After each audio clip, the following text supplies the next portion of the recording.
سیدنا انس بن مالک رضی اللہ تعالیٰ عنہ سے مروی ہے کہ رسول اللہ صلی اللہ علیہ وآلہ وسلم نے فرمایا، تم پر اس چیز میں کوئی حرج نہیں کہ تم کسی کے اچھے عمل کی وجہ سے اس پر خوش نہ کیے جاؤ، یہاں تک کہ تم دیکھ لو گے کہ کس عمل پر اس کا خاتمہ ہوتا ہے۔ اس کی وجہ یہ ہے کہ عمل کرنے والا اپنی عمر کے طویل حصے میں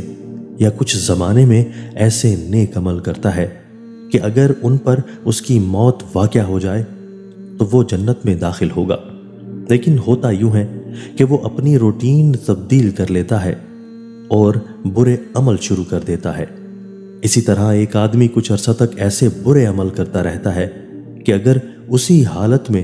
اس کی موت واقع ہو جائے تو وہ جہنم میں داخل ہو جائے گا، لیکن پھر وہ بدل جاتا ہے اور نیک عمل شروع کر دیتا ہے، اور جب اللہ تعالیٰ کسی بندے کے ساتھ بھلائی کا ارادہ کرتا ہے تو اس کو اس کی موت سے پہلے استعمال کر لیتا ہے۔ صحابہ نے کہا، اے اللہ کے رسول، وہ اس کو کیسے استعمال کرتا ہے؟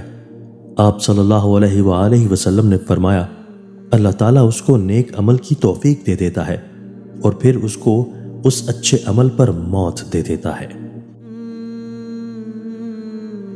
دوستو، اللہ تعالیٰ ہمیں ان احادیث مبارکہ پر عمل کرنے اور اپنی زندگیوں کو سنوارنے کی توفیق عطا فرمائے۔